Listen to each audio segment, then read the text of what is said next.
Tom, can you practice that opening one more time? Oh my God, my voice. It's cracking like the sphincterotomies. Sphincterotomy. Okay.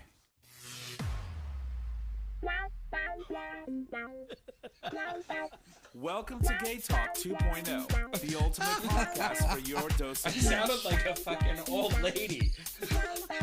Like fucking, what's her face?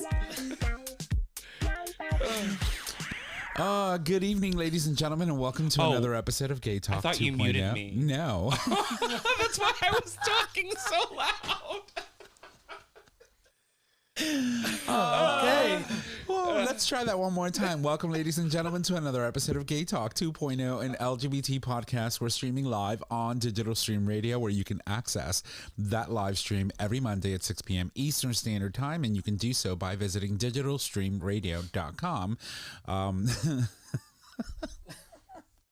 All right, joining us today, of course, is Dr. Evan Goldstein for this month's Tales from the Tail, also being our final one for 2021, which, wow, I can't believe that we're 2 weeks away from yet another year.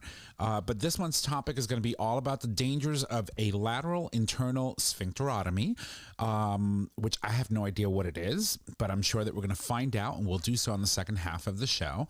But in the meantime, we're just going to jump into the first half, which, of course, is a version of a personal dish today, per se.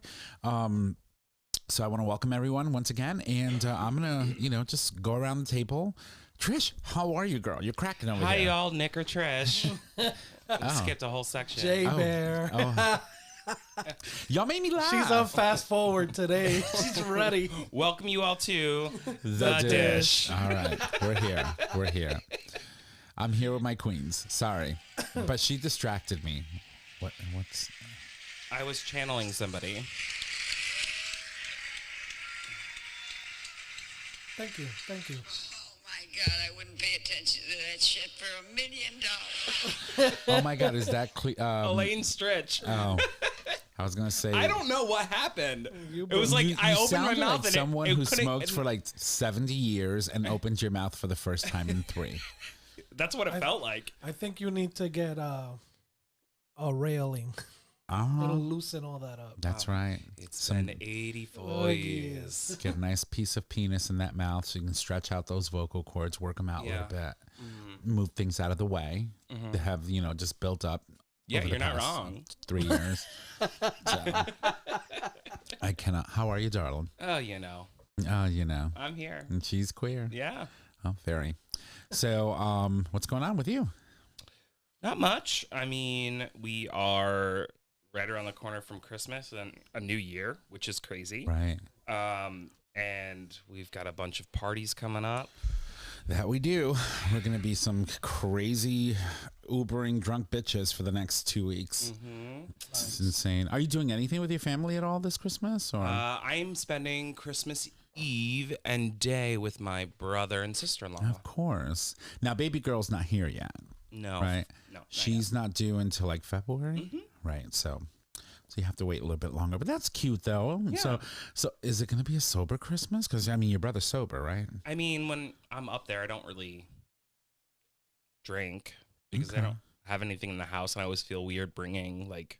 Right. Not that he cares. He doesn't care. But, Right. But that's a Like good I support. might have like wine with dinner, but Right.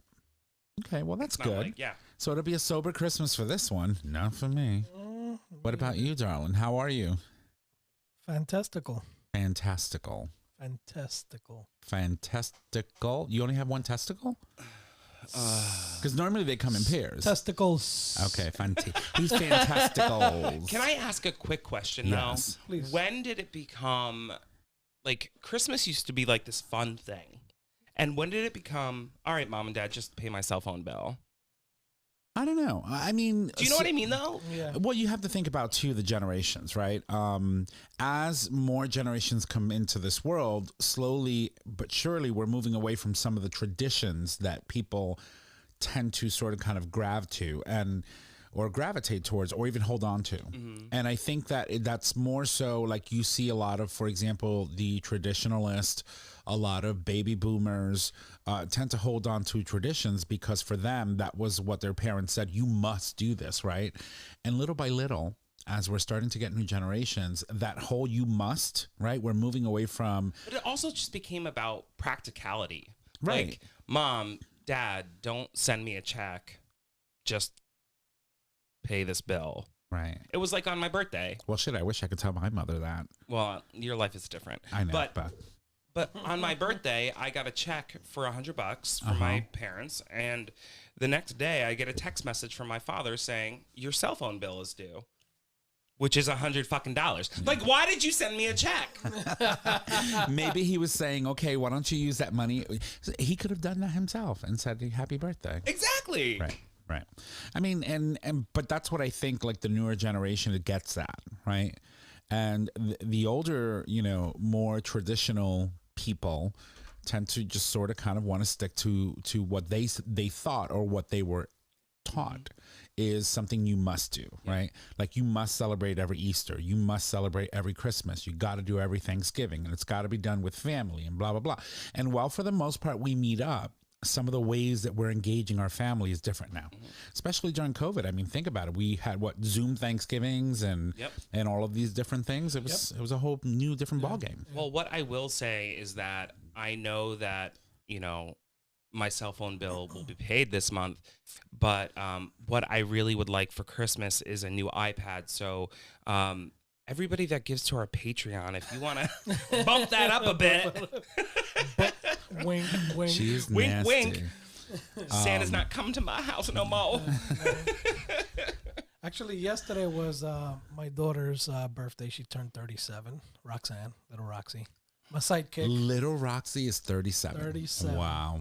And so we went out to brunch, and we had there was like 9 of us. Nice. So I knew that, usually what I tend to do is when we go out to dinner or whatever, I treat. So that was kind of like my treat for her, so she could have a good time and people don't have to worry about, what's the bill going to be and who's going to pay what. And I've noticed that great parties, start out fantastic, and the bill shows up and that shit goes downhill quick. Right. So right. Who's going to pay what? Well, I didn't eat as much as that person exactly. did, so why do I have to pay that much? Why can't I just pay for the things that I ordered? Yeah. So I tend to now, that's kind of like my thing for my girls.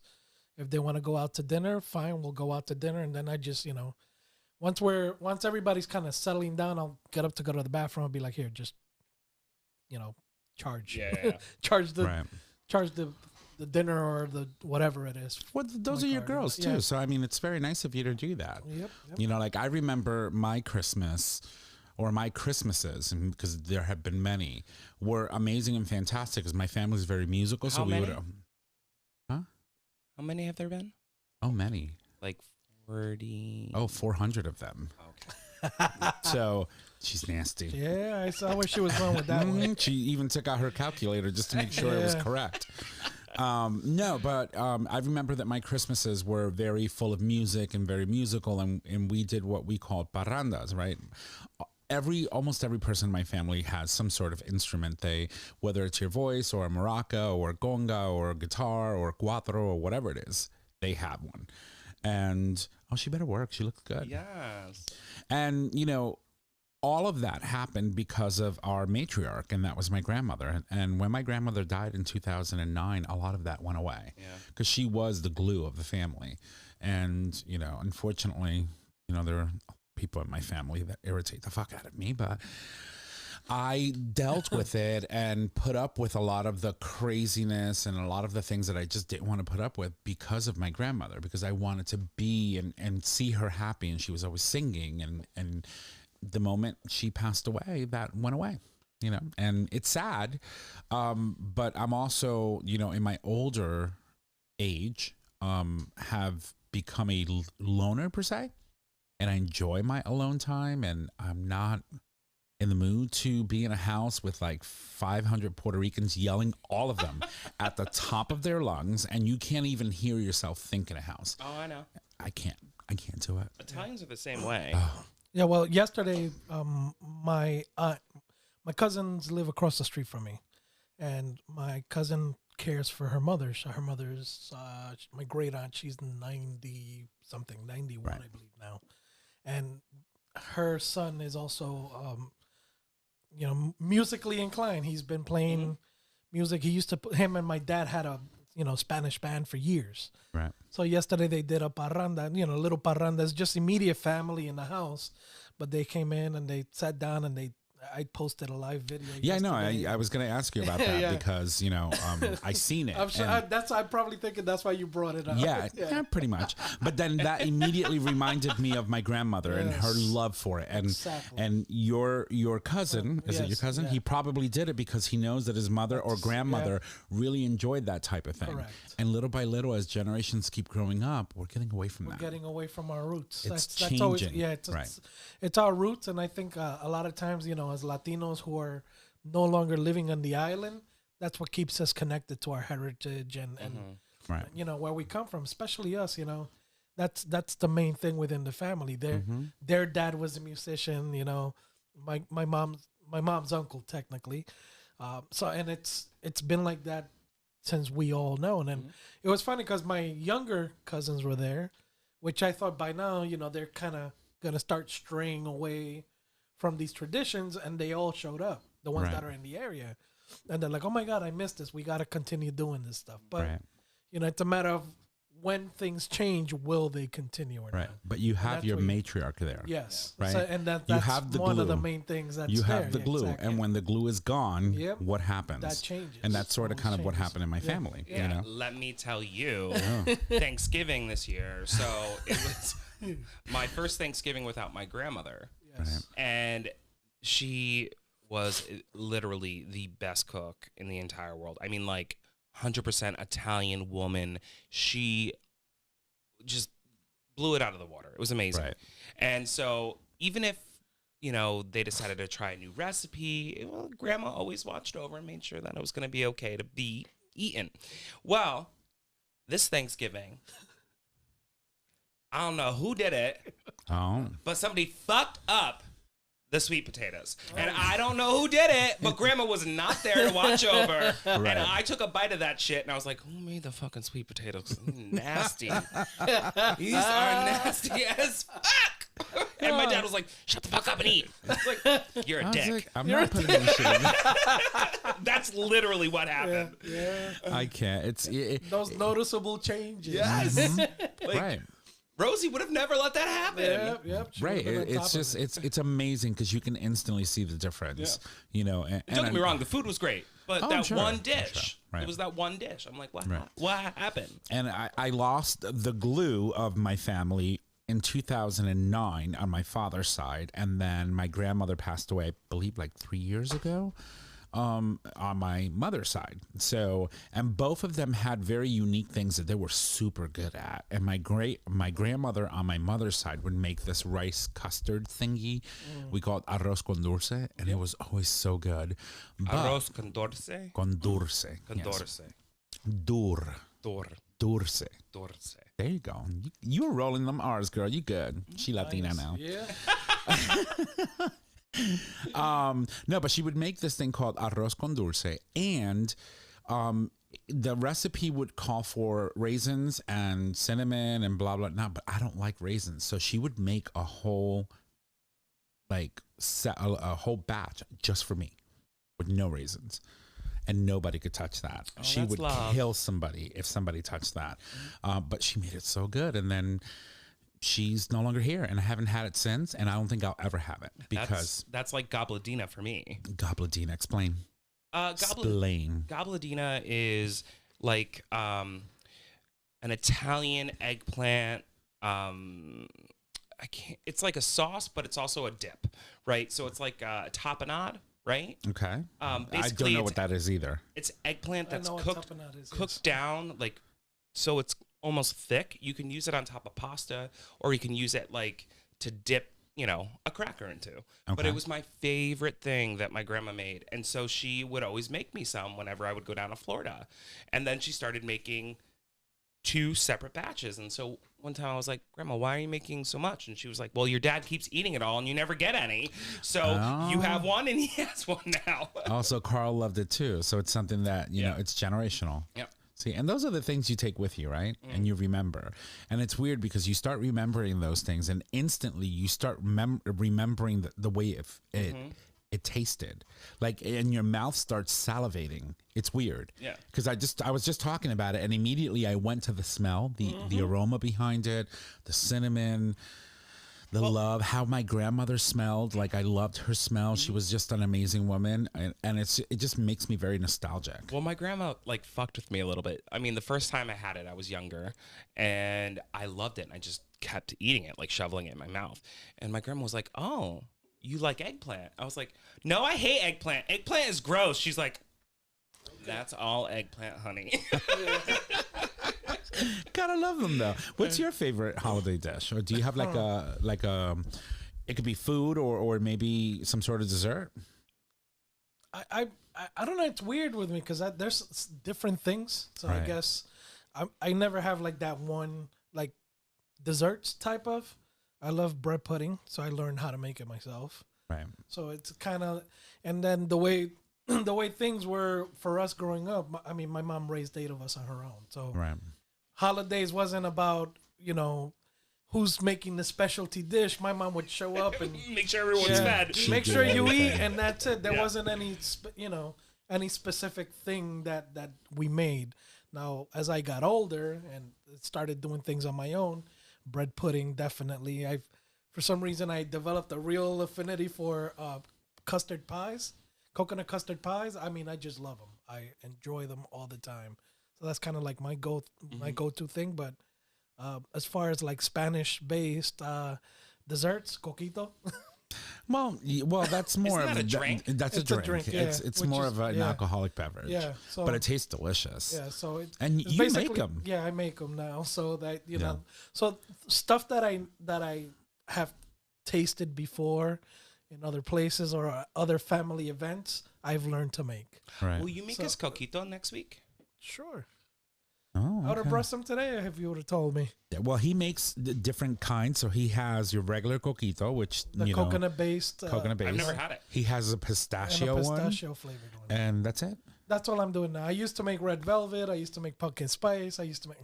You can make Oreo flavor. Pumpkin spice, basic pumpkin white spice. bitch coquito. Yeah. Well, believe it or not, the people at work enjoyed it. I used to have a few other girls in the call center that wanted it. So I dabbled a bit. I did red velvet one year, red velvet coquito. But I don't know. For me, I just like I definitely Regular coconut wouldn't drink base, the pistachio one. I don't like pistachios to begin with. really, I don't. I can't. There's certain nuts that I can't stomach. Pistachios is one of them. really, I'm shocked. Right.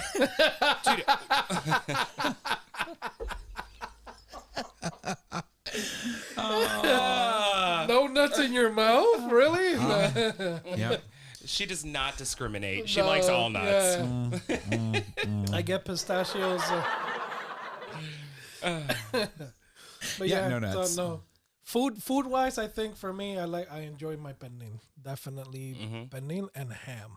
Yes, I love pernil. But one of my other like favorite like holiday season traditions is pasteles. And if you can find someone that can make them really good, like the flavor of a pastel basically is in the meat. Is that or the in- thing that comes in the wrap? Yes. Yes. So it's almost like a tamale, but just a Puerto Rican one, right? It's our version of a tamale, and it's Tamales are corn based. Wait, doesn't your mom make them? Because I remember I had them. No, that was my ex-sister-in-law's mother who make those, the ones that I buy. And I mean, anytime she makes them, I buy like 4 dozen. They're so good. It's like $80, but I buy them, and I like them hot and spicy. So you can make a regular one and then the spicy version. And so I can eat that I by enjoy myself. the juca ones too. Right. I've never had a juca one. I had, because typically what it is, it's like plantains and a lot of different roots. Like they mash it up into a mass, and then they lay it out on the paper. They put the Parchment meat paper. and fold it over and seal it, freeze them, and then you give them away or sell them or whatever they do. But nonetheless, So they're it delicious. says basically green bananas and potatoes. Some people add a little bit of pumpkin, and that's Right. it. It's not a lot. It's Olives. root. It's root vegetables. You make the base for it, and then you flavor it to taste. So to that you also add your achote, which That's is right. a Which natto. gives which gives it a little bit of Gives color. it the color, and then you It's salt just it, salt and delicious. pepper. Basic stuff on that, and then you stew your meat, your pork. So you take a shoulder, you chop it up into small pieces, and you make like a stew with it, and then you add your green olives and potatoes and It's and just your so good. seasonings to it, and then you add that into the mixture, and you fold it into like an envelope. Listen, And when then you my boil grandmother it, used to yeah. make those, I used to go into that pot and whip out like 4 and just slab them on a plate and just Yeah, sit there and eat they're them with ketchup and delicious. hot sauce. So now that we're on the Christmas topic, I made you watch a movie on Friday. Jingle one? bells, single, Single all the way. Oh, you guys watched it? Did you watch it? I watched it a week ago. Yeah, it was cute. It was was cute. cute. And then I realized that the main actor, Michael Urie. the main protagonist, was actually an Ugly Betty back in the days. Yes. Remember with But America now you Ferrera? realized? Yeah. Yeah, like launched his career. Right, and then the other actor who was in Brothers and Sisters, Yes. who I find He's so hot. so gorgeous, and then the other main protagonist, which of course was his best friend supposedly, and then ended up being his love interest, who was also amazingly just as hot. Cute. Beautiful. Yeah, it's funny. smile. I was watching it, and there was a scene when they're laying on the bed, and what the hell was his name? The Moreno. He was laying on the bed, right, and shirtless, and I go tell my wife, "Oh, he shaves his chest," like didn't even realize what I was telling her, and I was like, you could see the stubbles, like I had a like. And I was like, you could tell he's a hairy guy. And just looking at the movie, I realized he basically shaved for the movie. Right. Yeah. I was like, that dude's a bear. Dude's a bear. You know, it was funny because I was on Friday. And Kathy Najimy as the mother. Oh, yes. Oh, my God. amazing. Gold. Yeah. Gold. Oh my God. She should Great. get an Emmy for that. Also, who was the aunt? What's her name? Help me. Oh, she was in. I don't understand why gay men love me so much. Oh, yeah. She was in. Stifler's mom. Oh, in Schitt's Creek. Oh my God, why am I blanking? She played Mayor Schitt's wife in Schitt's Creek. Ugh. It'll come to It was me. amazing, though. It was a good movie. But I think so. Before we watched it on Friday, when I was at work, I was talking with a coworker who is an older Right. gay man who very great, interesting man.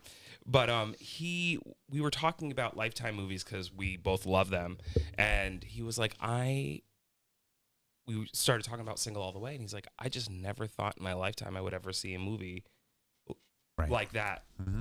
And It that's was very true for a lot of people. Hallmarkish. Yeah. That's what I thought, too. Right. Well, I mean, but it belongs on Lifetime, right? Yeah, yeah. And there's a lot of other movies that were made. Another one was released last year that we watched together. Mm-hmm. I can't remember. Christmas setup. Right. That's what it was. I got my list. She's a mess. And she's Jennifer devoted. Coolidge. Thank you. Yes. I had to look it up. It was Let going me to be see. insane. Jennifer. On the bottom left hand. Oh, Jennifer Yeah. Coolidge is the one that was in Legally Blonde. So she's the one that tried the bend and snap and I'm broke. taking the dog, Yes. bitch. Yeah, Yes. and she broke the freaking like UPS guy's nose. Yeah, that's her. But then the other actress, Jennifer Robertson, is the one that was in Schitt's Creek. She Yes. played the mayor's wife. Yes, yeah. In Schitt's Creek. So it was a good cast. The two nieces were conniving and trying to get them together was amazing. But that's all we're gonna say. So- Watch it. So in the movie, you know that there's the guy that sings the Christmas carols in the bar? Yeah. Oh my God, yes. You know he's Kathy and Jimmy's real life husband. Really? And he does have a band. The one that was singing the Yes, Christmas songs? yes. Oh my God. He actually has a band. He plays in a band. That's awesome. Yeah, because I was like, why does he look familiar? I forget where it was that I saw them. And it was driving me insane. And I'm telling my wife, I know this fucking guy from somewhere. She's like, I'm sure you do. Yeah. Yeah. And I was like, I'm going to have to Google this. And then I was like, oh, of course. Yeah. Right. No, These are- but it was a yeah. good movie. It was good. It was good. It was clean. So, there's no like profanity. Well, maybe not. I don't remember. that And wasn't- so it's a great family movie, and we encourage that, watch it with your family, and it's a good way to to sort of kind of, start up the topic, as long as you have a family that can actually like sit down and talk, might be a good way to start, the conversation around, gay relationships and expectations, what you think a gay relationship is versus what I know it is, Yeah. I think it would lead to something good, something positive. I thought it was a nice movie. Well, that's good. And I think that's pretty much all we did that day, right? Oh, we ordered pizza and wings, and then Nick bounced on me and left all early. It was like 11:30. I know, and she went home. I was like, "Who are you?" That's not early. Yes, it is for us. Oh my God, I'm starting. Oh, yeah, Lord, it's have mercy. contagious. I'm telling you. Maybe it's like She needs to knock it loose. Covina. Covina. I don't know. another version. Oh Lord, an Omnicron. So Decepticon. Did you see the text I sent you guys? Which The one? TikTok. the TikTok. So, I was Explain. when we were first talking about Omnicron, and I was like, I've heard this name before, and we started making fun of saying it's from the TV show Planet Express. What's the name of that fucking cartoon? I don't know, but I saw that. But yeah. So there's an alien species. Captain Planet. No, Maybe? no. Planet Express. Planet Express, I Okay. think, is the name of the cartoon. But there's an alien planet, and the name of the planet is Omnicron Persei. Omnicron Persei is the name of the planet they call it. Huh.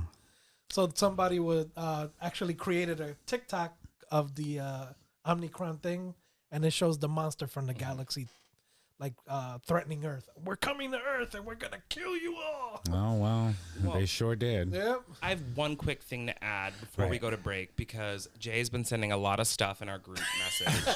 And let me just ask where this came from, because I found it a little hurtful. What? Your chances of being killed by a penguin are low, but never zero. But never zero. What the fuck is that? Where did that come I from? mean, it's true. Yeah, well, that's actually from a video. So the guy, there's a bunch of penguins that you see in the picture. There's a bunch of penguins, and some of them are walking around, but they're kind of, and that one penguin is just staring at the guy the whole time, like dead staring. So as he's zooming into the penguin, That one penguin looks a little freaky. yeah, Right. he's like, He's like, it's "I'll kill never you." zero. So that penguin's contemplating something. And Every time I shorty see looks something like with he's penguins, contemplating. I automatically think of you and your gay penguin story. So I have to send it. It's like a new thing for me now. It's everybody's obsessed with penguins. Sorry. Well, on that note, I want to thank you all for bearing with us through this first half. Girl, nobody's been through me. Yeah. Barreling.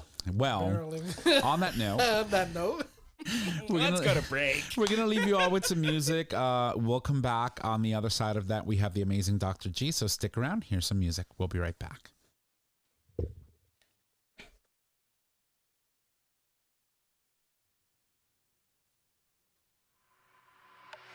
My head gets caught in the moment, but my heart doesn't know it. Heart doesn't know it. Somehow I'm lost in the lonely, but it's too hard to show it. Too hard to show it. Danse avec moi, danse avec moi, danse avec moi. Do I fall in?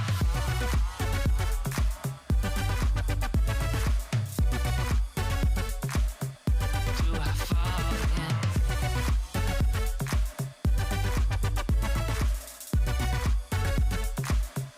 Do I fall in? I travel down the west coast with sun on my shoulders. The sun's on my shoulders. My heart's a winding road, but I can't control it, and nobody knows it. Do I fall in love? Do I fall in love? Do I fall in love? Do I fall in love?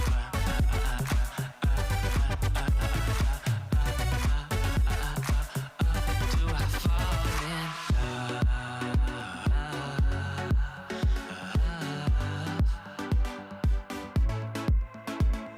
You are the one to open my eyes, and you are the one to make me think twice, and you are the one I wanna spend my life with. You are the one, you're looking so nice, and when I'm with you, I'm in paradise, spending my days thinking about you, baby.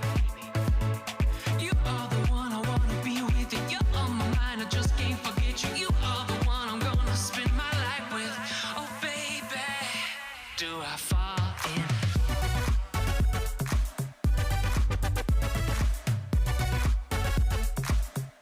Do I fall in love?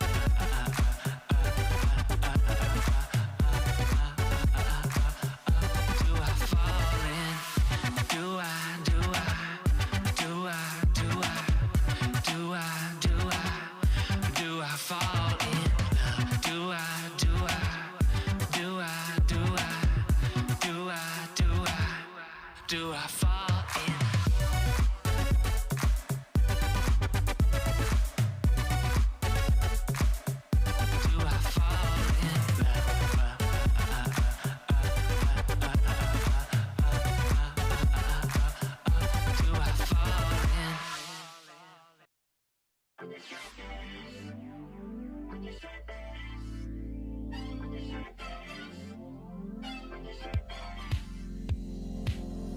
So warm when I look at you.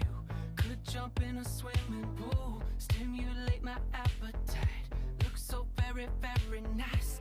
Won't you come over and play? Like every day's a Saturday, and the sun's out. From Atlanta down to Florida, got your bare chest and you show it. You're sexy and you know it. You're sexy and you know it. So like a tall glass of water, got me thirsty, can't take myself off you. When you're shirtless, when you're shirtless.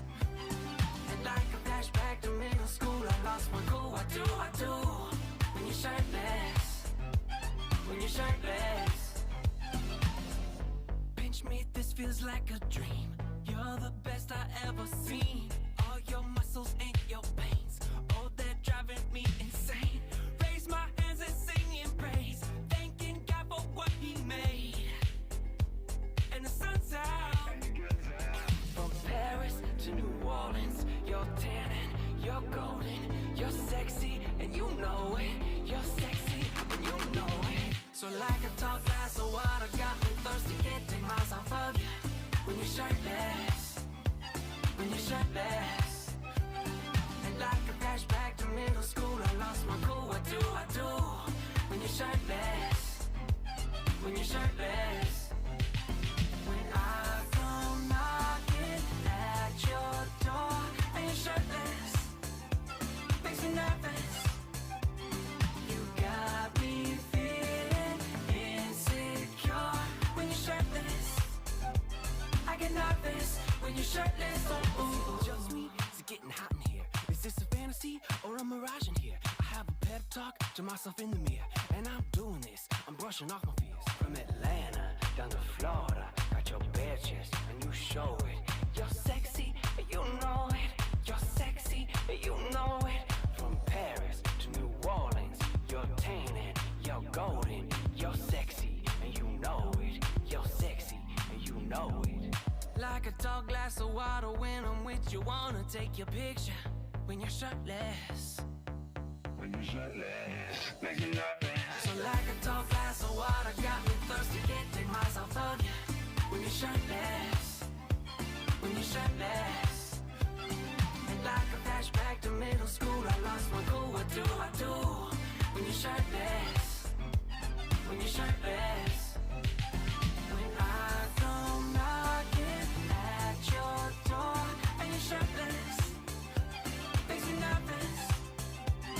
You got me feeling insecure. When you're shirtless, I get nervous. When you're shirtless, oh. When you're shirtless, oh. When you're shirtless, oh. When you're shirtless, oh. When you're shirtless, oh.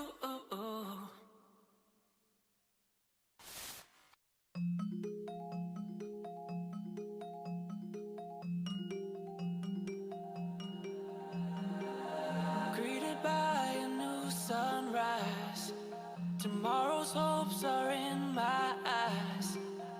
Paints horizons in the sky that's meant for me, meant for me. Ready now to face the day, done with fears of yesterday. yesterday. Waited long enough to say I'm on my way. I'm on my way. I believe.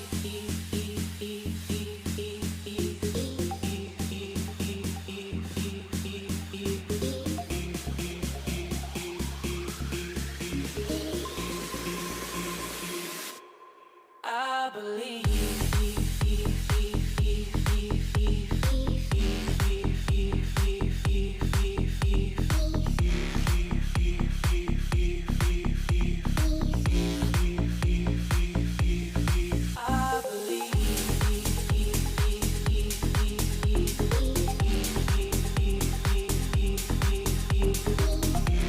There is more to me that's surfacing. I believe, I believe. Greeted by a new sunrise. Tomorrow's hopes are in my eyes. Paints horizons in the sky that's meant for me. Meant for me. I believe in love at first sight. 'Cause some things are worth the fight. But some you learn to say goodbye, like letting go. I believe.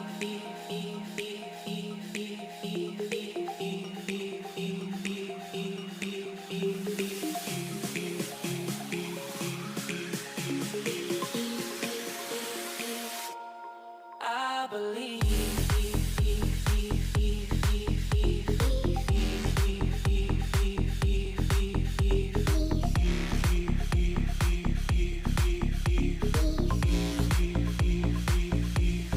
I believe.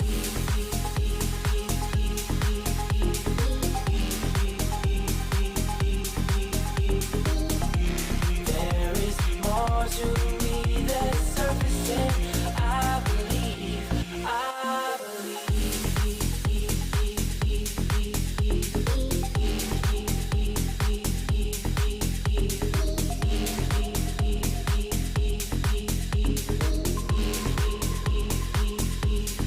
I believe.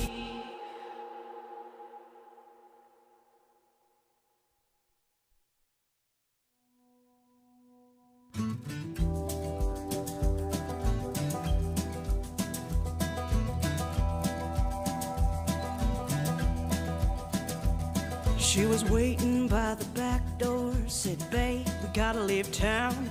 Get your shit, get your suitcase, your dog, your guitar, 'cause we gotta go now, 'cause they're coming. Well, they know our fucking names, yes, they're coming, just the same. Well, I know you don't want to leave your life. You've had some blood and tears, little joy, little strife, but they're coming. Well, they're coming down the road, yes, they're coming, truth be told. And don't forget the whiskey, and don't forget your history. It was never their land in the first place, but they're coming just the same.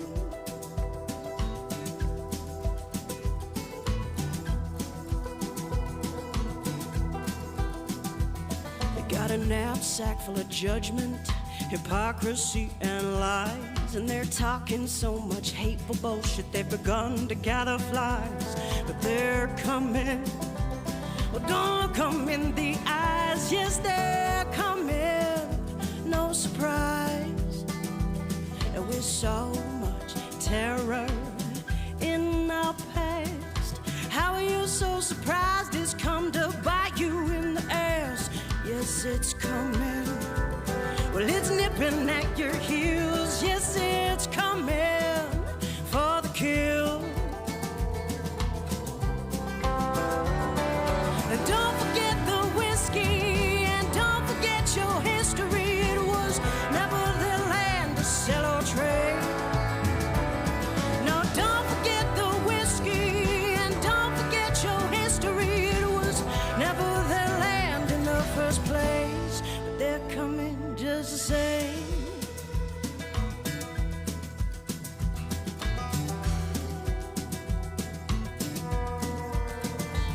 So I'll meet you at the station where we can get on that train.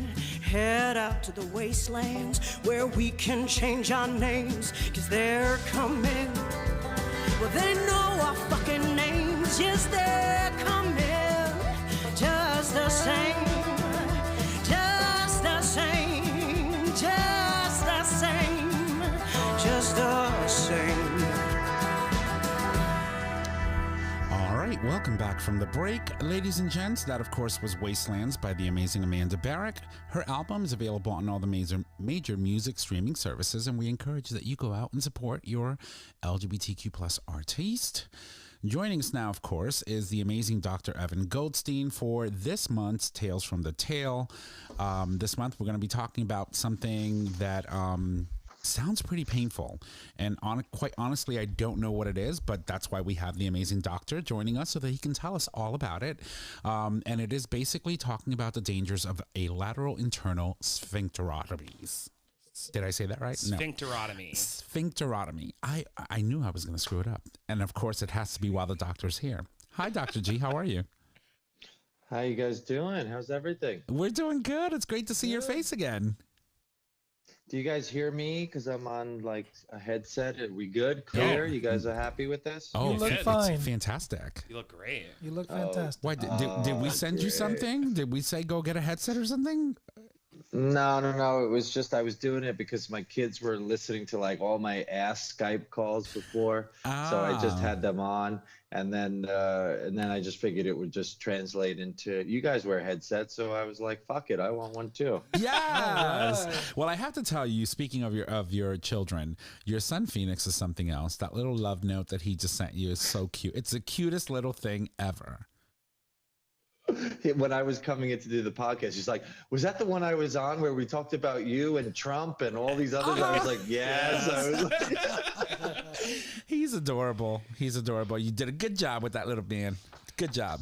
oh, Before we dive in, though, so you said, yeah, go. do you have a horse? No, but a lot of our neighbors, it's a big horse country up here. Oh, okay. So a lot of our neighbors and friends do. So we were out riding yesterday, and the sun was setting, and the horses were there, and I was like, "This is pretty fucking magical." Yeah. Yes, it is. Trish was all about it. She was like, "I want to go horseback riding with Dr. G." Well, I mean, I love horseback riding, but horseback riding with Dr. G, I mean, Yeah. does it get better than that? Yeah. So, but soon enough, maybe we'll see. They're a little bit much. You know what I'm saying? Mm-hmm. Right. Well, hey, listen. If we get an opportunity to do it, I'm on a horse. I don't know if the horse can take me, but I'll be there. I mean, it'll take you. It'll take you. I mean, I told you, my best friend's mom has a gay horse, so Stop. Yeah, 100%. What's the horse's name? Ferdinand. Oh, I was going to. And he eats hay. You're not wrong. So, Dr. G, why don't you tee us up on what we're going to be discussing today? Obviously, I've already mentioned a little bit about it, but I couldn't do that word justice, so I'm going to leave it up to the professional. Yeah, sure. So lateral internal sphincterotomies are kind of the heteronormative way to approach anal fissures. Okay. And anal fissures are tears. They happen with shitting and with sex. And the tears we speak a lot about simply so that people understand that when there's a tear, the tear itself is painful, there's bleeding, there's limitations with shitting and with sex. And if it goes on for too long a period, you wind up having this kind of chronic scar tissue that is there, either with a skin tag that just aesthetically you see extra skin, or that the scar tissue is very, very weak. So with shitting and or with sex, when you engage in those activities, the scar tissue may tear, may cause pain, bleeding, or this kind of burning sensation that just limits your everyday life. Well, what drew me to the story, because we've talked about anal fissures on the show Yeah. over and over times, again. right. And actually, in the article, you talk about beating a dead horse or whatever exactly you said. But the Yeah. reality is, in the story, it literally said, the client said, it felt like my asshole split. Now, What does that mean? Did his asshole literally like split? Yeah. So I mean, so the client spoke about like 10 years before I saw him. He was having sex, pretty girthy, pretty big cock, and what he felt was exactly that, a split. And the sensation could be twofold. One is the muscle may actually tear, or a portion of the muscle may tear, or the overlying skin. And it's a little bit hard from a distinction to tell, though a lot of people with, let's say, muscle tearing, they feel looser. They're like, my sensations during sex, or I'm gaping a little bit more, or not that I'm shitting myself, but like I just feel like I'm just not fully clean. Those are some symptoms, a little bit more of like maybe my muscle was a little bit too stretched during that. I have definitely seen people, remember there's 3 sets of muscles. There's 2 external and then there's 1 internal. And I have definitely seen people kind of snap literally and break one of those external or superficial muscles, and they just feel like they can't close so tight anymore, or that they're gaping. Now, on the other set of this is the overlying skin, did that tear? And that's mostly what happens, especially with these kind of acute and chronic fissures, where the muscle is a little bit tighter, or you're trying to fully relax, but it's a big dick or whatnot, or a position is a weird position and they're being more aggressive. And then what happens is that the skin itself just goes to its maximal capacity. And then when it goes beyond, it basically causes a cut. That sounds very painful. When I was reading this and I heard, or read split, in my brain, and I don't know if this is a thing or could be a thing, but can you get sepsis, or like can your bowels leak into your body if you actually like split your asshole? So very, very good, astute question. So it 2 ways. One is that because you have an open sore, basically an open cut, the blood vessels are exposed and there's a lot of inflammation in the area. And when you are shitting, yes, there are definitely people that say they get chills, or that after they go to the restroom, they just don't feel right. There's like a little bit of that kind of flu-like symptomology when the shit's passing through, and they get this little bit of, localized issues. Now, because the pelvis, where the ass is we're talking about, there's no real dead space for bacteria to go. Meaning, like, yes, you can get a localized abscess, you can get like a pimple in the area, but to get full-blown sepsis is a little bit different. Like, let's say the colon perforated or your appendix perforated. When that happens, there's so much infection in a large space. But anally, because it's so localized, it's mostly just kind of local issues that I would deal with: anal pain, bleeding, localized abscess. I have never seen truly to that degree, unless they're like immunocompromised with either HIV or a cancer, a lymphoma, something else that's predisposing that. So I in reading the story, one of the first things that, this individual describes is the fact that this partner that he shared this experience with was a bit rougher than usual. And so I wanted to highlight the importance of, one, lubricating correctly, and also, using things like toys and stuff to prepare yourself for something that might be this big and massive. I mean, if you're not used to, especially if like you're trying anal for the first time, clearly we know that you believe that preparing yourself properly is the ideal way of avoiding having situations like this happen. Yeah, 100%. I mean, I think, we speak a lot of preventative understanding. And first off, if you're seeing a big, huge dick, sometimes you just have to say no.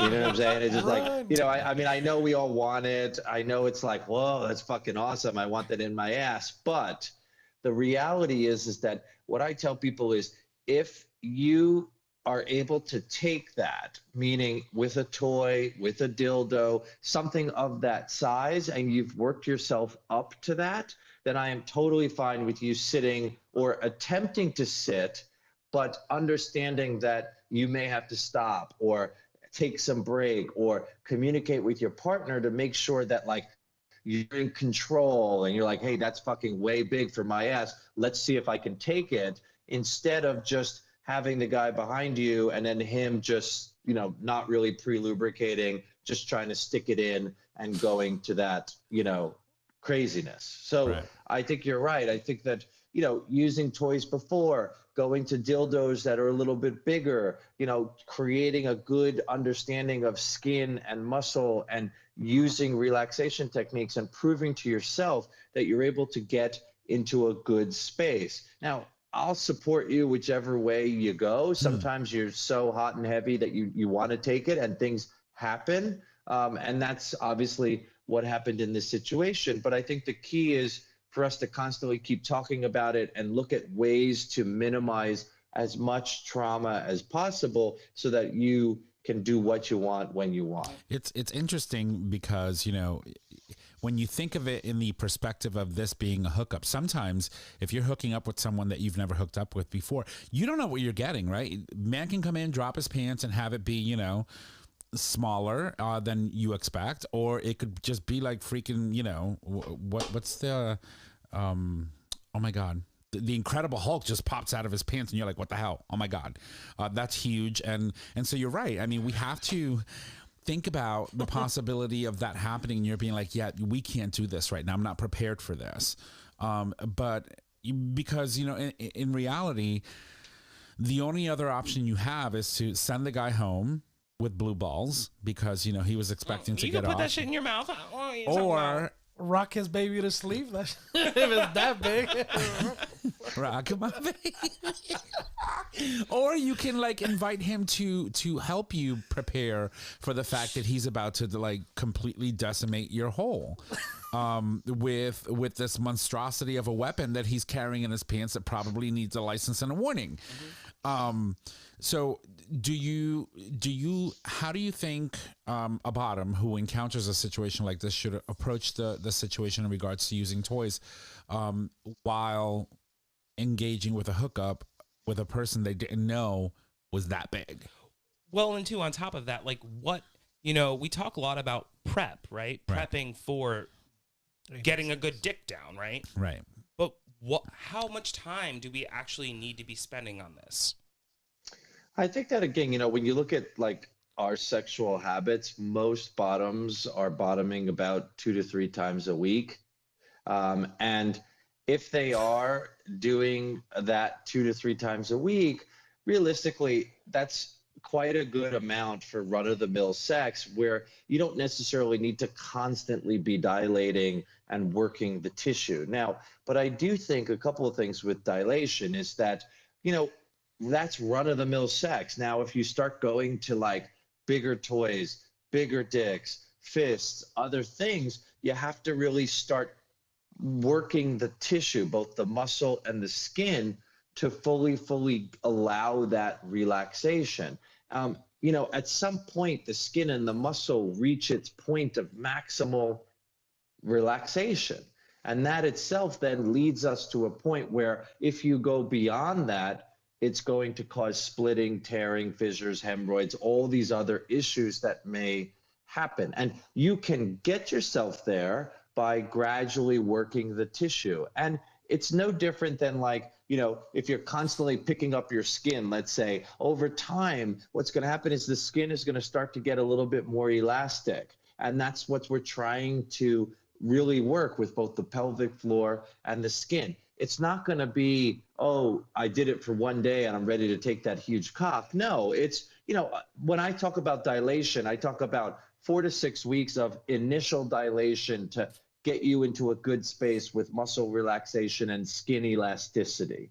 Then we're starting to have sex and you're using that to keep it into a good space. And then depending upon where you want to go, now you need like, all right, well, I want to take a fist. Well, that's going to take a couple of months of like working the tissue, understanding anatomy, and slowly. And again, everybody's tissue is so different that you have to kind of look at your own progression. Now, we speak a lot about dilating, but if you're having 2 to 3 times a week anal sex and pushing the limits, you need to use toys and contract on the toys to really keep the muscle so that over time we're not having issues of incontinence, gas leakage, etc. So I think it behooves all of us to really understand the anatomy. It's not overtly complicated. It's skin and muscle, and we're working the skin and the muscle to allow for us to take what we want depending upon the size and where we want to go with it. And then once you understand the anatomy, you can kind of start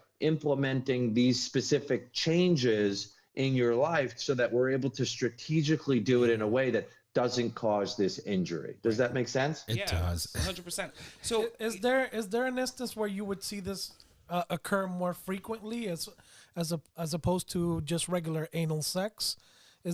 For instance, you mentioned fisting. I think that, the fisting community is actually a really great community because they talk to each other. They're communicative. They are understanding anatomy. And so actually, I don't really see a lot of fisters. I see them more because they're over time, they may have a little bit more prolapse, or a hemorrhoid becomes an issue, or they may be a little bit looser where we're working to keep them in the confines so they don't have issues. I think it's the people that go from nothing to something big, or they're taking average dick and they're like, oh, fuck it, that's huge, I want that in my ass. Or, they're not. So if you're not getting railed frequently and then all of a sudden you have an encounter and there you go. Totally. Okay. He pulls his pants down. You Steve Bannon says hi, and before you know it, it's the Incredible Hulk. Yep. That's right. And I think that that's where you start to see it. Now, also, small dicks. I see a lot of people have issues with small dicks because what happens is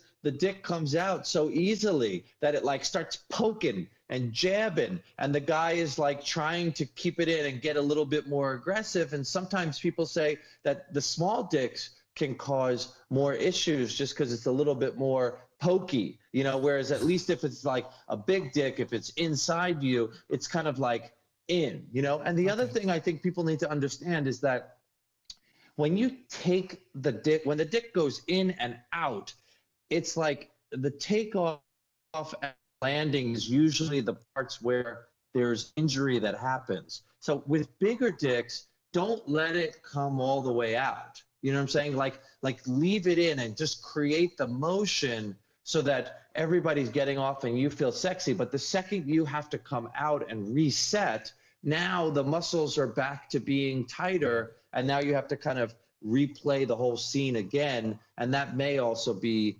causing some issues. I blame the porno industry because a lot of pornos out there show these guys pounding the shit out of, willing bottoms.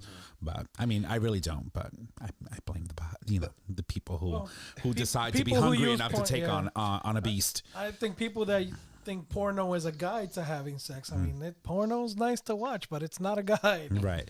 So let me ask you a question. So the process in itself, or this process that you're talking about, it's called lateral internal sphincterotomy. And you say that they're dangerous to having this procedure. This is a procedure, correct? Yeah, so it's a procedure that's done for the treatment of these tears we're talking about, anal fissures. And let's just talk about the heteronormative fissure. This is not someone that's having sex. This is not someone that was taking dick for a while without any issues. This is, let's say, a straight bro who takes a shit and their muscle is so tight that when they shit, they tear. Mm-hmm. And now with Botox and relaxation and other ways to manage it, most people don't go directly to a lateral internal sphincterotomy. But what the old approach is the muscle is the culprit. The muscle is the tight issue that's not allowing this person to shit. Cut a little bit of the muscle to now decrease the pressure, allowing the fissure to heal. But in our space, most people come to me and they've been able to take dick for a while. Now, there's definitely some people that come to me and the muscle is too tight and we're using Botox and dilating and physical therapy and what to work with the tissue. But in 12 years of me practicing, I have never done a sphincterotomy. I've never needed to do a lateral internal sphincterotomy for our community. And the reason is that when you cut that muscle, you can't get that muscle back. Right. What happens is that it can lead to looseness, it could lead to incontinence, it could lead to a lot of potential complications, when the fact of the matter is that if I was taking dick for a long time and I developed a tear, the tear was most likely not from the muscle, was from the actual skin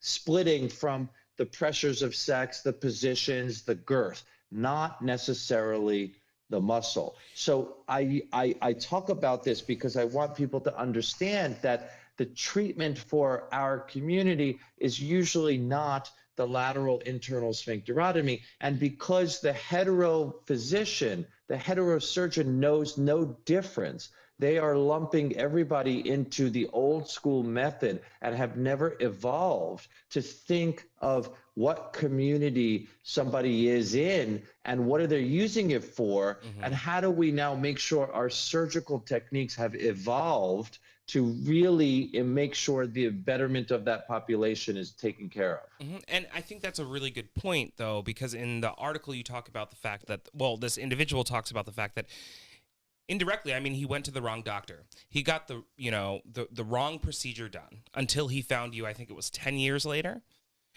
So when you find yourself in a situation, and I know we've talked about it on the show, but I think it's important to reiterate, when you find yourself in a situation where you need to see a doctor and you don't have access to Dr. Goldstein, what are the questions you need to ask before you allow somebody to go in there and cut your fucking sphincter?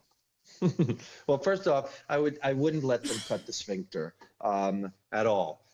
Simply, especially if they don't have everything documented with anal manometry showing super issues in terms of tightness. Also speaking to make sure that they understand. I think one of the things I always say is kind of let the physician or the surgeon kind of start the discussions and really see if they're able to truly understand you as an individual.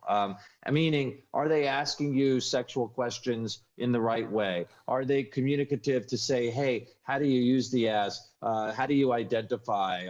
Do you identify? Start making sure that you feel comfortable to say, hey, this is my community, this is who I am, and this is what I'm using it for. The other is like, do you take care of gay or individuals that engage anally and from a sexual perspective? And what's your approach? And kind of really start to question them. And then believe me, you'll see the typical white geezer guy who doesn't want to talk about it. And then I usually say, you just need to say thank you very much and walk away and not approach that.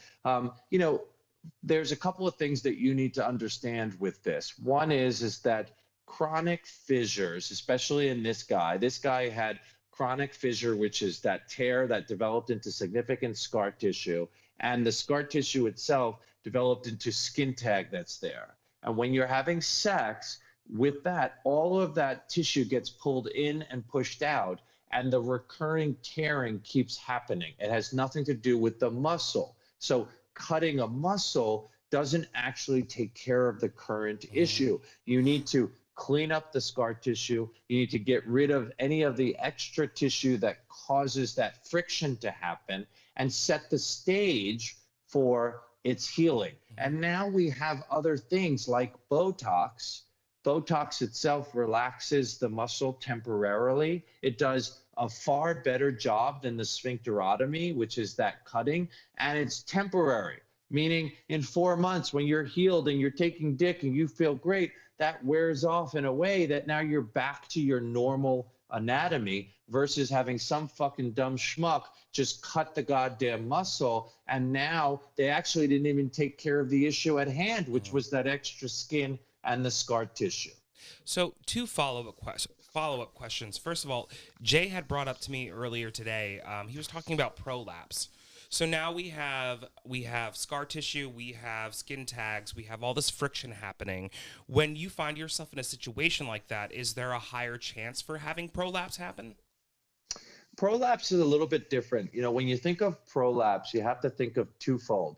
You have to think of hemorrhoids. So hemorrhoids are these veins that are there as like airbags, and they're cushions. So when we're shitting or having sex, blood goes into the airbag to kind of help disperse the force of shitting and with sex or with lifting weights, etc. Now, if we're pushing too much, if we're having too much sex and it's a little bit more aggressive, if we're squatting and we're not really breathing, these hemorrhoids can become symptomatic where they start becoming a little bit bigger, and they may prolapse out and go in and out with this kind of inflammation.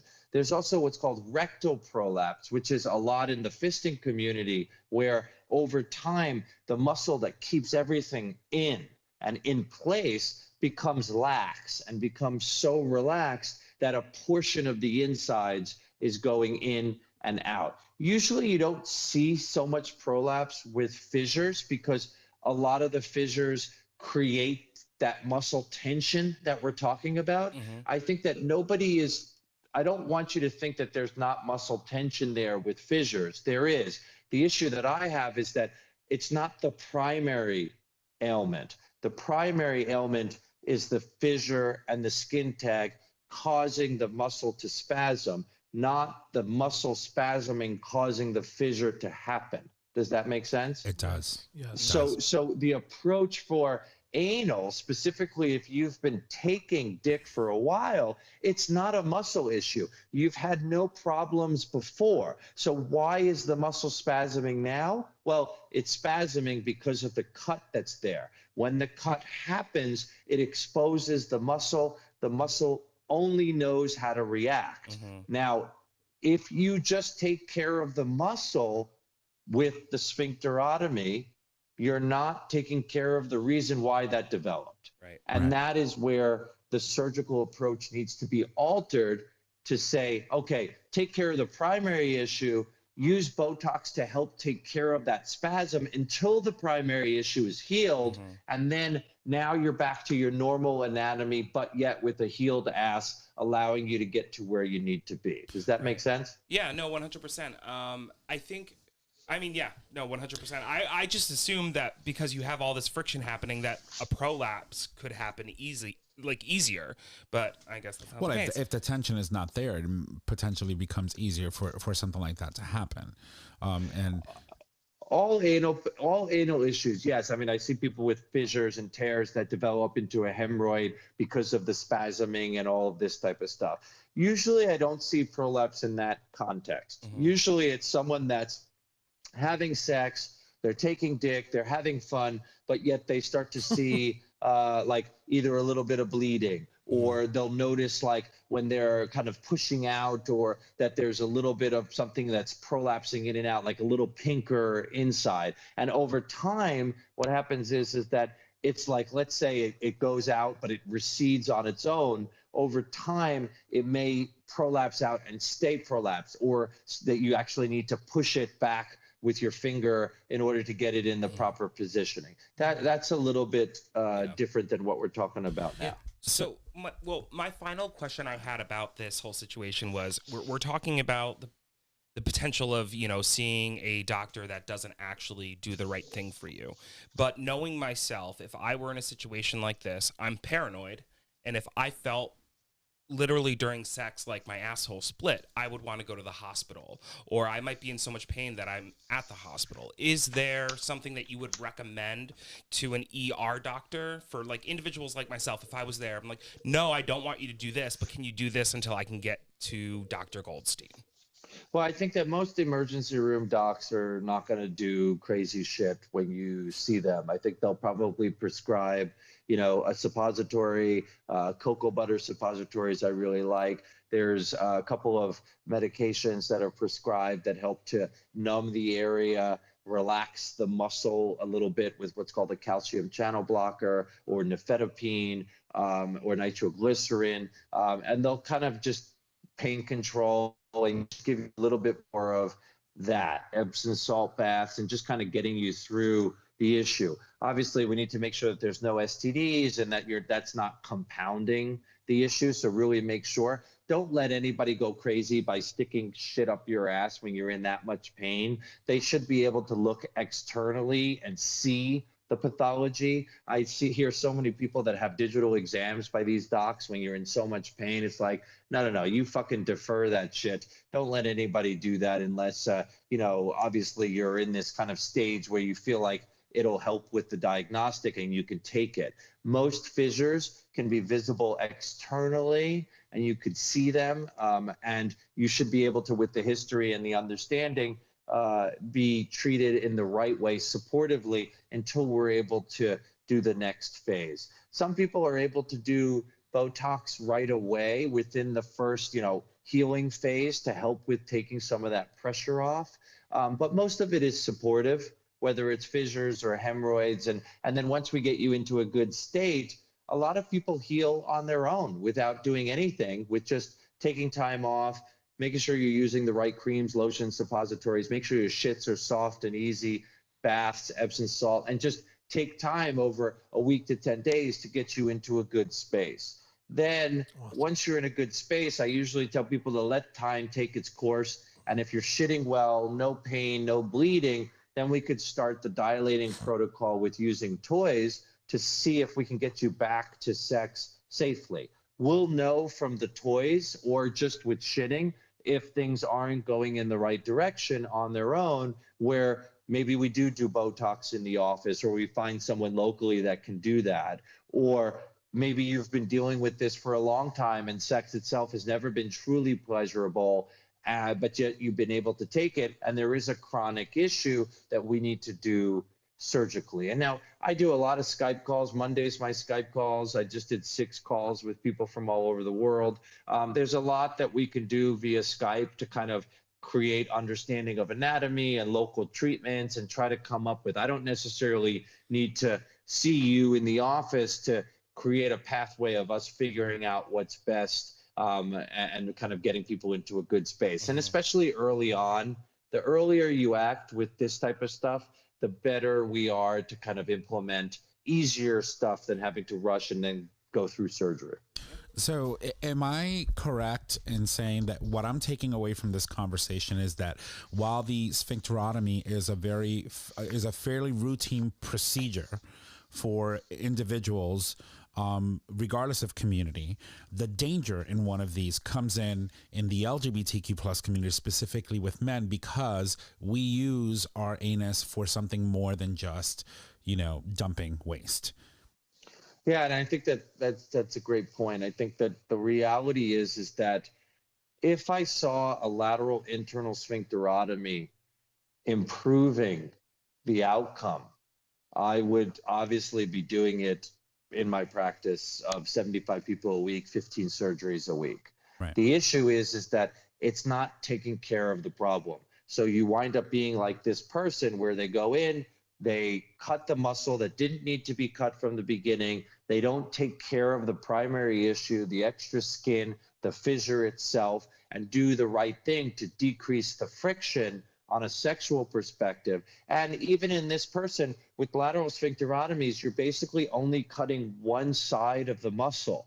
So what happens is the remainder of the muscle still contracts in a way that impedes healing. So you wind up actually not doing anything good. And that's where I find so many people. Now, look, if it's just shitting that you're looking for, of, hey, I just want to shit without a problem, even though I don't think the sphincterotomy is the right way to go, at least it gets people into some element of a good approach. Mm-hmm. But when we talk about just from a sex perspective, it's not the right treatment. And I would never, ever, ever, any sphincterotomy that I would ever have to do would have to be after the Botox fails multiple times. Because why wouldn't I try to use Botox first to show that cutting the muscle would actually be beneficial for this patient, instead of the assumption that it's actually going to do its job? And the reality is that 9 times out of 10, it's the totally wrong operation for the wrong client in the wrong community. Well, that's certainly a lot of insightful information. And I think that from the information that we've shared here today, a lot of people can now say, okay, hey, if a doctor ever said to me, I think that we need to do a sphincterotomy on you, that you could pause and recollect yourself and say, I need more options, right? And also take an opportunity to reach out to other people for second opinions, because that may not be the correct way to go. But also, how many doctors even think to use Botox in the asshole? You know, people do, for sure. I think that it's definitely out there. There's a lot of literature that looks at Botox usage versus lateral sphincterotomies. It's definitely a newer approach. People don't feel comfortable doing it. And again, it's also, their normal is it getting you back to shitting? And we speak about this all the time, whether it's aesthetics or functional. Their approach is, are you able to live life from shitting? And that's their normal of like, oh, that's a successful operation. Mm-hmm. But clearly, if we're taking it up the ass and sex is important and bottoming is what you want to be, then the reality is that that's not the end point of success. The end point of success is getting you back to the sexual world that you so desire. And with this guy, you know, obviously he was partnered at the time. It ruined his relationship. His partner didn't want to stick around and walk him through the process. It was quite a long time. He couldn't find anybody and really just kind of put this to the wayside. And until we wound up really being able to say, hey, simple things can change people's lives. And again, my surgery is not crazy innovative. It's not very difficult. It's just thinking differently. And I just make sure that anybody that's listening to this starts to kind of, I hopefully impart some of this wisdom where you're able to start asking the right questions. And if you're not getting the answers that are aligning with what we're talking about, then, you know, you put the brakes on and say, hold on a second. This is not a crazy emergent situation. Do your due diligence. Let's make sure that we're doing all the right things and supporting everybody in the community the right way. Yeah. Right. Right. Well, Dr. G, once again, you know, your knowledge and your ability to communicate information to our community is clearly invaluable in the sense that you're here to help. And there's a lot of doctors out there that are also there to help, and having the right conversation and having the right tools and the right procedures will surely make everyone's life a lot easier to bear up the bum. Well, that was a boatload of information. It was. So listen, again, thank you for taking time out of your day, your busy day on a Monday to join us on the show. But before we let you go, holidays are upon us. Christmas is right around the corner. So is New Year's. What are your plans? We're just going to hang locally. You know, we're in a good phase with the boys. We'll be back and forth into the city and kind of hanging out here and, you know, living the dream. You know what I'm saying? Get all those gifts all squared away. Oh, talk to Santa. I mean, these kids are ridiculous. PS5s for everyone.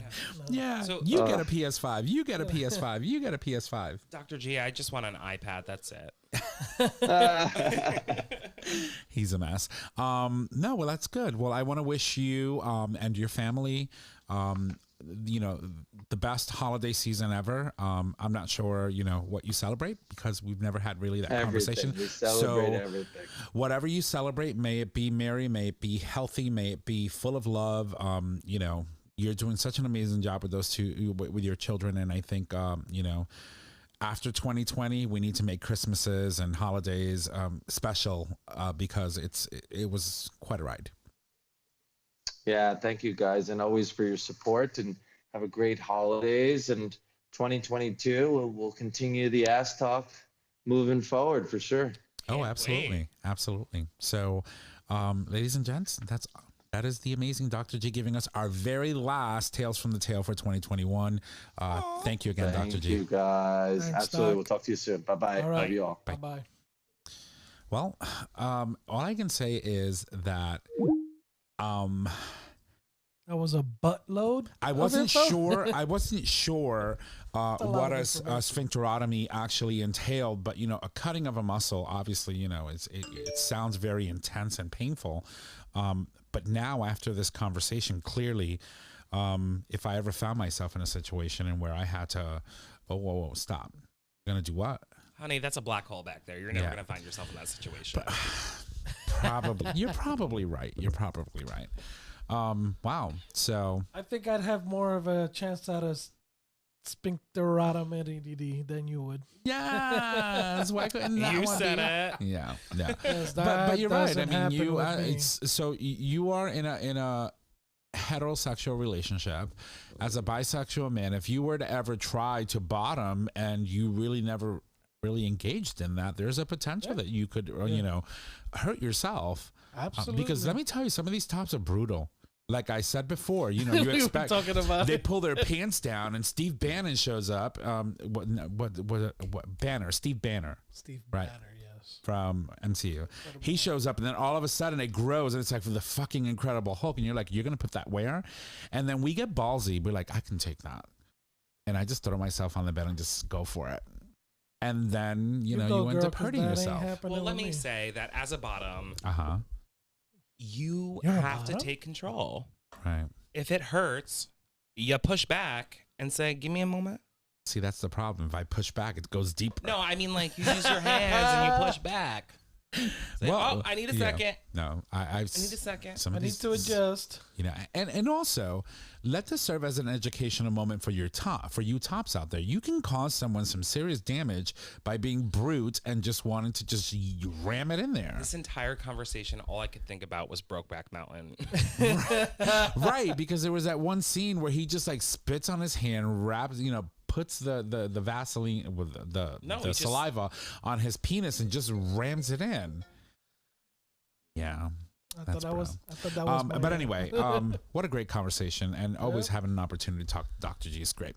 So I think that's all we have for today's show, and I want to thank everyone for sticking around and obviously for entertaining our conversations with Dr. G, because he's just incredible and amazing. And let's move it along. So I'm going to toss it over to our girl Trish over here. I'm going to give her some love so that she can jump right into Mama Kim's Minute. Thank you. All right, Mama Kim's Minute. Number 1, Wonder Woman is in a queer romance in new DC comic series. Number 2, best-selling LGBTQ plus book on Amazon is an anti-transgender picture book. Yeah. Number 3, the Skittles dispensing bed can be yours for just $1.50. I don't even know what that is. Okay, well, so the Skittles dispensing bed Can be yours for $1.50. Are you sure it's only $1.50? Yeah, so this Skittles dispensing bed.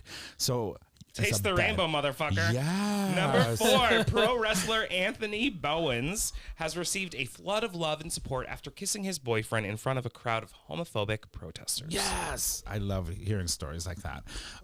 Speaking of books, so the book that we talked about last week, where it had all of the posters that we use for HIV. Oh, you bought it, and yeah. AIDS. It arrived. It's sitting on my coffee table upstairs, and oh my God, it's amazing. Get it. Amazing. Anyway, go. Wait. Do you want your love? We could skip it today. We need to find a shorter version of that or something different. That takes too long.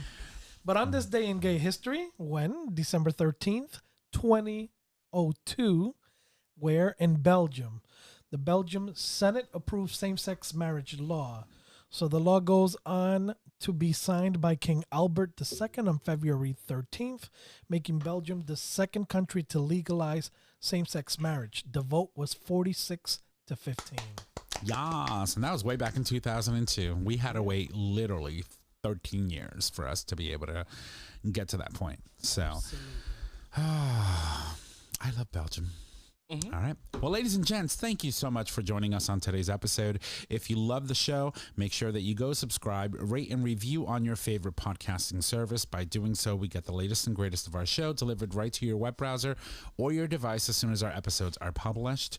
You can also support us on Patreon, which allows you, our listeners, to support the show with a monetary donation or buy this bitch an iPad because she's going to drive me bananas. And you can make those donations in any denomination of $1 or more, and we are forever grateful. So I'm going to toss it over to Jay. Next week, we don't welcome anyone. So next week, we welcome our basic white girl Coquito for the group. Yes. So I'll be bringing some Coquito in for the group so we can enjoy. And I guess that'll be our, is that going to be our last episode before the end of the year? Coquito has cinnamon? Yes, it does. So if Chris is in studio next extra. week, add extra cinnamon. She doesn't like Not it. that we're She's saying allergic. that She's he'll allergic be to here. cinnamon? Yeah. He may or may Well, not. it has it, so she won't be able to have any. I'll make some without extra. a little bit for her. Okay. Just so she Don't can- indulge her. She might not even show up. All right. She's still going to school, by the way. No animosity there. Anyway, go ahead. Awesome. So All right. So thank you, of course, to the wonderful, sexy man that is Dr. Evan Goldstein. What a great conversation today. yes, It was. It really was. All right. And now here's Nick with a weekly reminder for all of you bottoms out there who want to keep your buttholes on point. Yes, we're talking about the Future Method and all of the amazing products and lines that show up with it. So let me give her some love because she'll kill me if I don't. The perfect holiday gift. Uh-huh. Get the Future Method today. Each time you clean out with water or enemas, delicate tissues are harmed and cells are damaged, increasing chances of injury and or STDs. The first of its kind doctor-developed formula gently cleanses before you play without hurting your bum. Visit futuremethod.com to purchase your life-changing bum cleanser today. Yas, queen. All right. Are you ready for it? And I guess so. I forgot where is it? Where is it? It's here. What's with the phone? I fucking love it. Rickety. And as always, it is time to put a ring on it. And our show is available on our website, GayTalk2.0 under audio podcast. It is also available as a free download on Apple Podcasts, Google Podcasts, and Stitcher Radio. Nick, over to you. You can find us on social media, Facebook, GayTalk 2.0, Instagram, GayTalk 2.0, Twitter at GayTalk20. You can email us at GayTalk2.0 at GayTalk20.com. Tom, it's your turn. It's my turn. Oh, shit. All right. Well, if you need to reach out to us, just head on over to our website. Click on the Contact Us tab located at the top of your web browser. There you can leave comments, suggest a topic, submit a question for the cast or a host. You can also call us. Our phone number is 334-GAY-TALK. And if you need all those digits, it is 334-429-8255.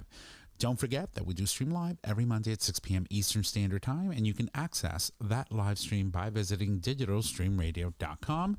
With that, ladies and gents, that is our show. Thank you, and y'all have a good night.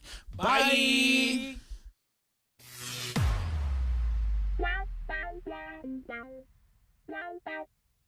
Thank you for listening to this episode of Gay Talk 2.0. Tune in next time for more dish.